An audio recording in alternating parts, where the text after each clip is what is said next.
Hello and welcome to the seventh experiment of the Java lab, which is exception handling. So here we are given x and y and we have to compute x divided by y. And if x and y are not 32-bit signed integers, an exception will occur and we have to simply report it.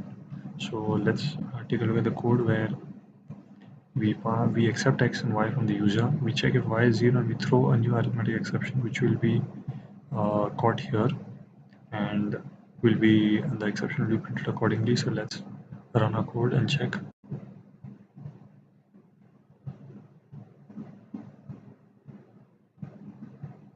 So as you can see, this has been done.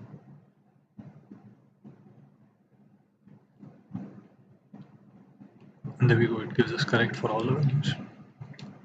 In the next program, we have to compute where n or p, we basically have two integers, n and p, they should not be negative. Also, if n and p are 0, then it must throw an exception, which prints this message. And this is the example here, so let's just jump to the code straight away. We have multiple cases here. We pass n and p here, and if both are less than 0, we throw a new exception where n or p should not be negative. If both are equal to 0, they should not be 0, and finally we compute n raised to p if there is no exception occurring. So let's submit the code and check. So there we have it, this is correct as well. The last program is where we create an array of characters which will be initialized during runtime with vals. If the user enters consonant, we are basically supposed to generate a user-defined exception. So let's take a look at this.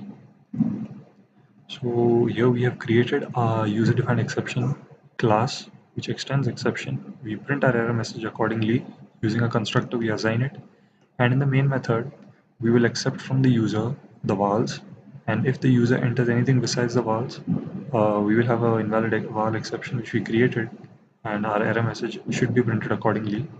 So let's take a look at this. So first we have A, we have E, we have I. Now let's enter a consonant and it will throw exception.